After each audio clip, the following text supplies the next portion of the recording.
Assalamualaikum warahmatullahi wabarakatuh. Nama saya Muhammad Riza bin Maharudin, pengarah untuk drama Bisikan Nafsu.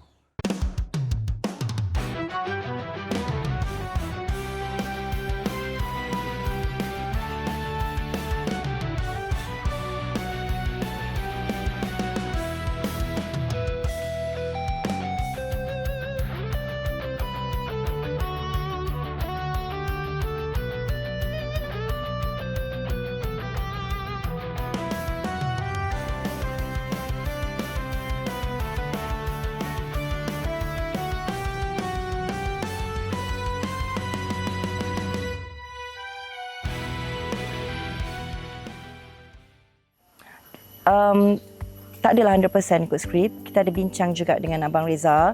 Macam, okey abang nak macam mana? Kalau dia macam ni boleh. So bila kita dah berbincang, saya tak ada daripada 100% sangat pada skrip. Kita loose sikit lah, kita loose. Sebab Abang Reza pun seorang director yang memberi kelonggaran kepada pelakon dia untuk mengikut rasa. Jadi benda tu senang lah, tak adalah kena 100% ikut skrip. Jadi dia very loose lah. Ada yang kita follow, ada yang kita macam ikut rasa dan juga energi kita. Susah. Meraung. Menangis yang meraung. Menangis okey, tapi menangis yang sambil bercakap tu. Sebab Azifah kena maintain nangis tu tau. Sambil bercakap. Tapi kadang-kadang bila kita bercakap, kita lupa nak nangis. Azifah pernah macam itulah dulu. Yang masa yang scene dengan ustaz tu.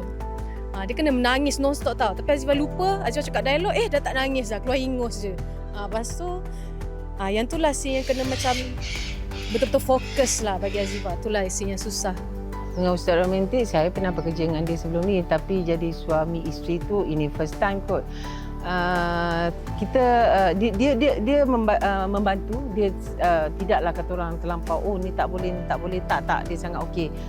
Dia sangat membantu saya. Okey, kita kadang-kadang kita rasa, okey, saya buat macam ni. Yang saya pun buat macam ni. Dia pun buat macam ni. Jadi tak ada masalah. Jadi okey je kot. Okey. Saya sangat suka bekerja dengan Zul Zaimi. Bila I akad nikah dulu, sebut nama you, itu maknanya I janji untuk sehidup semati dengan you.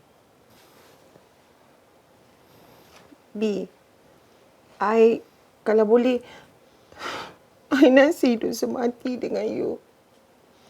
I sayang you sangat-sangat. Saya rasa agak berat juga nak bawa kan. Namun kehendak skripnya begitu, dan alhamdulillah lah bila director Reza seorang yang bijak untuk meletakkan shot-shot kan, permainan dia punya screenplay kan, lakon layar yang dibuat tu membuatkan orang nampak macam wow, ini erotic scene lah ceritanya kan. Tapi di sebaliknya tak kan, dia nampak memang Reza seorang yang pandai untuk meletakkan kamera shot-shotnya supaya nampak sesuai dengan tayangan di Malaysia ni. Itu yang bagusnya Reza ni.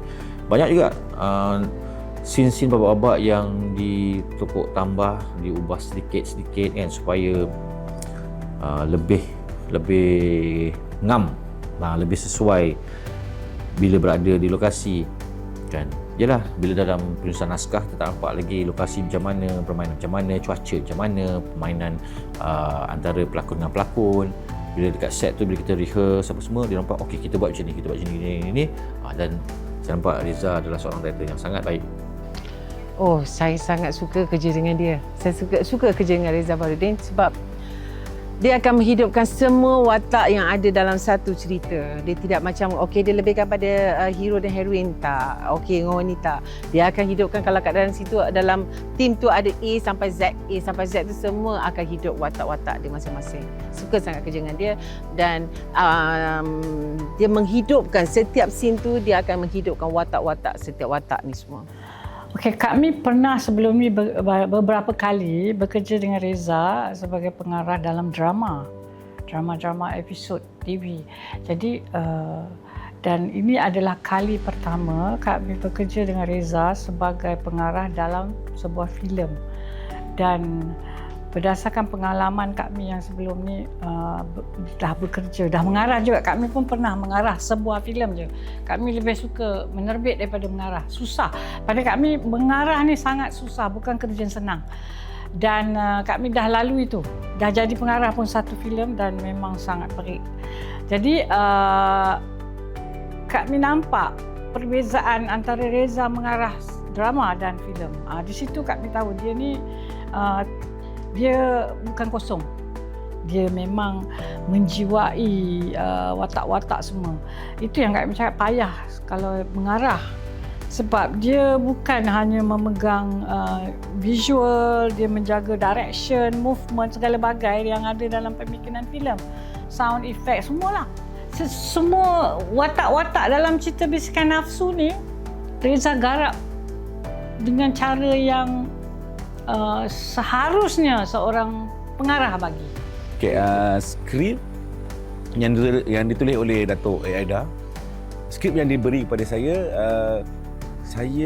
menambah perencah dan juga perasa di dalamnya untuk kita nampakkan lagi dalam filem tu ada bermacam-macam emosi. Sedih, gembira, action. So untuk nak mencantikkan tu kadang-kadang saya membayangkan sesuatu yang lebih more lagi, bigger, besar lagi supaya nampak dalam impact filem ni. Bagi saya ada pelakon-pelakon yang dah biasa lama berlakon seperti Kak Aliza Sadan, kita ada Wati Ilit, kita ada Kak Raja Azmi. Ramai pelakon-pelakon lama ni, cuma yang banyak dengan scene dengan saya ialah Kak Aliza Sadan jadi isteri saya, dan paling saya risaukan kemunculan pertama kali Eva atau Tasha dan juga Anik Zuhair di layar perak. Dia berbeza antara ialah TV dan filem.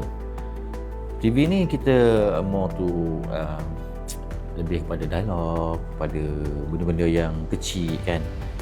Tidak ada tuntutan-tuntutan yang besar macam layar lebar. Layar lebar ni dia mesti kena besar. Dia mesti benda-benda yang emosinya kena besar, ini kena besar, tapi taklah sebesar-besar macam teater kan. Saya terkejut bila tengok Tasha and Anik, dua-dua ni baru muncul dalam filem, tapi mereka dah faham dan tahu macam mana nak letak duduk, permainan-permainan yang diorang jalankan, lontaran dialog dan sebagainya. Saya harap lakonan mereka ini dapat diterima oleh penonton-penonton kan. Ya, mereka ada pelakon yang baru, namun komitmen, ilmu dan apa disebut method yang mereka dah belajar di kelas-kelas sebelum ni, saya rasa macam wow. Saya bangga lah tengok lakonan-lakonan yang saya tengok. Bersih dengan saya je macam, uish, ini baik ni. Perasaan Anik sangat-sangat teruja dan excited lah, sebab ini adalah first filem yang Anik hero, yang Anik lead. Sangat-sangat teruja, sangat-sangat happy lah. Persediaan Anik banyak tengok cerita-cerita love story, tengok macam mana filem punya permainan kan, sebab filem dia lebih besar sikit kan, dia punya shot lebih banyak daripada drama apa semua, jadi kita kena pandai main shot kat situ. Jadi Anik ada discuss juga dengan Abang Reza macam mana kan. So itulah preparation. Aziva dulu pernah ambil 2 kelas lah. And dia mengajar cara kita nak menjiwai watak tu lebih. So Aziva, kalau Aziva tahu esok tu ada scene yang berat-berat tu semua, Aziva just banyak. Macam mana Aziva boleh just klik tukar emosi. Macam tu. Macam okay, esok scene murung, so Aziva kena depress. So macam mana depress tu? Sebab kita manusia, rasanya kita dah lalui semua emosi kan sebagai manusia ni. So kita tahu stress tu macam mana, happy tu macam mana, depress tu macam mana. So alhamdulillah lah dapat jiwai juga watak melalui experience hidup yang sebenar. Scene paling susah sebenarnya semua, bagi Anik semua susah. Sebab apa? Sebab Sebab Anik tak rasa Anik bagian terbaik. Bukan tak ada rasa bagian terbaik. Sebab Anik rasa setiap scene yang Anik buat tu mesti ada kekurangan. Jadi bagi Anik setiap scene tu adalah cabaran lah. Apa-apa pun Anik sentiasa minta feedback daripada director, daripada orang sekeliling untuk nak guide Anik lah, bagi tahu mana yang tak kena supaya biar take banyak tak apa. Janji kita memberi sampai dapat apa yang director nak. Itu bagi Anik semua scene tu mencabar. Walaupun scene tu simple. Ni sebenarnya scene yang cabar ni scene tak ada dialog sebenarnya. Bagi Anik lah, montage lah bila Anik sorang-sorang kan dalam bilik, contohlah keadaan dalam bilik sorang-sorang, dia bagi situasi ni apa semua, itu scene susah untuk Anik. Itu memang Anik pun dah cakap dengan Abang Zuhairi Huzaimi. Anik pernah shoot dengan Abang Zuhairi, dia direct Anik sebelum ni kan. Jadi Anik tanya dia, bang, memang susah kalau kita nak scene sorang-sorang. Dia kata memang susah, kau kena banyak praktis. Jadi itulah scene yang susah sebenarnya di sorang-sorang ni, dia tak ada dialog. Penambahan saya akan bertanya dengan director. So director kata okey. Selalunya director yang akan tambahkan perisa untuk dalam scene sebagai watak Alisha. Jadi saya tak ada masalah sebab Reza akan bantu saya. Okey, macam ni dia nak macam ni, macam A, buat macam A. So kalau kita kata kalau saya tak nak buat A ni, saya kurangkan B. Kalau dia rasa macam okey dengan scene dan situation tu, so okey. Kerja di bawah Abang Reza. Okey, kali ni dah kali ketiga sebenarnya saya shoot dengan Abang Reza.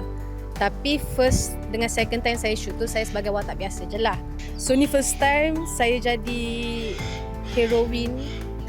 Dan kali ni saya betul-betul nampak betapa macam mana dedicatednya Abang Reza nak buat filem ni yang terbaik tau. So semua scene saya kan, semua dia akan ajar dulu. Dia akan cakap, dia akan buat sendiri tau. So saya macam terkejut time tu sebab saya first time dengan director yang betul-betul macam mana. Sebab Azifah kadang-kadang bila kita confident sangat pun kita tak sure pun dekat kamera nampak macam mana kan. So Abang Reza dia tunjuk balik. Dia kata, nampak awak tak nampak cukup sedih ni. Dan benda tu yang lagi membantu saya untuk membuat lagi terbaik untuk filem ini. Alhamdulillah. Saya bersyukur sangat dapat shoot dengan Abang Reza. Dah bangga sangat. Bekerja di bawah Abang Reza. Okey, ini kali kedua Anik shoot dengan Abang Reza. Sebelum ni Anik buat series Akasia 28 episod. Ini second job Anik dengan dia. Sebelum ni dah dipanggil juga tapi Anik tak free. Kali ni dapat betul bekerja dengan dia sekali lagi kan. Untuk filem pula tu, dia di luar set kawan, dalam set kita profesional, dia agak garang lah. Jadi bekerja dengan dia sangat-sangat best dan mudah. Sebab apa? Sebab semua dia akan guide and also dia akan buat kita faham betul-betul scene tu and also apa yang kita nak bagi lah kan. Maksudnya kalau kita dapat, dia akan bagi tahu okey, kita buat sampai dapat. Macam tu. Dia banyak bagi peluang juga and also senang untuk communicate dan sangat-sangat baik. Okey. Saya punya pengarahan ialah memang saya ambil daripada Korean punya style, and then shot-shot yang ada pun more juga saya pergi ke Korean dulu. Okey. Saya banyak juga sebelum start shoot ni saya tengok dulu cerita-cerita luar yang mana saya boleh jadikan inspirasi supaya bila saya buat filem Bisikan Nafsu ni akan jadi sesuatu yang kelainan daripada sebelum-sebelum ni yang saya pernah buat drama. Itu yang saya paling titik beratkan. Sebagai seorang producer ya. Okey, nak cakap dulu sebelum tu, ini adalah filem pertama Hello Production, iaitu saya lah producer dia. Dan mama saya pun macam mana? Dia lagi menolak saya untuk buat yang terbaik lah. Sebab ni first filem saya. So saya nervous juga sebenarnya, tapi alhamdulillah dalam segala kesulitan yang kita orang lalui pun semua kita adapt. Terima kasih kepada Hello Production kerana memberikan saya peluang untuk memegang watak sebagai Alisha di dalam Bisikan Nafsu. Semoga ada lagi filem-filem yang akan datang selain Bisikan Nafsu, bisikan drama, bisikan filem-filem lain. Apapun, terima kasih sangat-sangat kerana memberi kepercayaan kepada saya memegang watak Alisha di dalam Bisikan Nafsu. Terima kasih. Terima kasih banyak-banyak atas kepercayaan untuk Anik melakonkan watak sebagai Haris dalam filem Bisikan Nafsu. Ini Hello Production punya first baby dan I'm so honoured lah to be part of the first film untuk production ni. And Anik harap terbaik sangat untuk filem ni. InsyaAllah lepas ni kalau ada lagi few project yang best, jangan lupa holler Anik ada insyaAllah. Okay, buat Hello Production, thank you so much. Alhamdulillah kerana offer saya untuk filem Bisikan Nafsu. Saya nak cakap lebih, saya tak tahu nak cakap macam mana. Saya nak cakap saya syukur kepada Allah. Datuk Aida sendiri yang percaya saya untuk nak mengarah filem ni. Bagi saya bukan senang tu untuk saya, untuk orang nak percaya seseorang pengarah untuk mengarah, pasal dia dah keluarkan duit yang banyak. So setiap duit yang diorang keluarkan, seperti Datuk Aida, Datuk Aris dalam Hello Production semua tu, diorang mengeluarkan setiap duit yang ada tu, benda tu bagi saya, diorang melabur, diorang nak buat bisnes. So ini adalah bisnes. So kalau bisnes ni berjaya, berjayalah saya juga. Tapi kalau tak berjaya, tak berjayalah juga saya. Tapi harapan saya memang harapan yang tinggi supaya Hello Production ni akan terus ke puncak lagi. Untuk peminat semua yang kenapa kami cakap kena datang menonton filem Bisikan Nafsu, satu, kita kena sokong filem tempatan kita lah. Kalau kita yang tak menontonnya, siapa lagi nak menonton? Harus bermula dari rumah dulu, apa-apa pun dari rumah dulu kan. Jadi kita sebagai orang-orang Malaysia, tontonlah filem Malaysia. Baik tak baik tu belakang kira, suka tak suka tu semua belakang kira. Macam kita lah yang pergi menonton, macam kami kaki wayang. Ada juga filem-filem Hollywood konon dahsyat, kami tak suka tak? Kan? Ada juga filem-filem yang simple-simple tapi suka macam tu. Dan mengapa anda sekalian di luar sana mesti kena tengok Bisikan Nafsu? Kerana dia ada di dalam diri anda, iaitu cinta sejati. Kalau anda seorang manusia, anda mesti ada cinta sejati kepada siapa? Kekasih, ibu, bapa, Tuhan, kan? Inilah dia satu-satunya kisah cinta yang mana pengganggu dia, kalau kita tak jaga betul-betul, yang akan musnahkan cinta kita adalah nafsu. Jaga nafsu, InsyaAllah cinta akan selamat. Macam mana saya berani untuk buat filem ini adalah saya dapat kerjasama dan sebab saya dapat dorongan daripada ibu saya sendirilah, iaitu Aida. Dialah yang banyak push saya, dia bagi saya confident, yang cakap saya boleh buat ni, saya boleh buat ni. Dia pun akan tolong saya dari segi kreativiti, dari segi teknikal, semua dia banyak membantu saya tau. So saya bersyukur sangat dapat dorongan dari ibu saya sendiri, dan dia pun memberi kepercayaan kepada saya lah untuk buat filem pertama saya ini. So Alhamdulillah, bersyukur sangat kepada mama saya. Thank you Mama. Apapun, saya ucapkan terima kasih kepada Hello Production, di mana produsernya adalah Tasha sendiri, dengan penerbit bersama Datuk Aida dan juga Datuk Kalam Arif, yang memberi kepercayaan dan peluang kepada saya untuk main watak Ustaz Romantik ni. Kepada semua peminat ataupun penonton-penonton di luar sana, jangan lupa nanti saksikan Bisikan Nafsu yang akan berada di pawagam-pawagam yang berdekatan dengan anda. Support guys, local film. Banyak sangat message dalam filem ni tau guys. Terutamanya adalah kasih sayang seorang partner, keimanan kita sebagai seorang manusia, seorang agama Islam lah, dan kekeluargaan. Betapa banyak kita sanggup sacrifice for our family kan.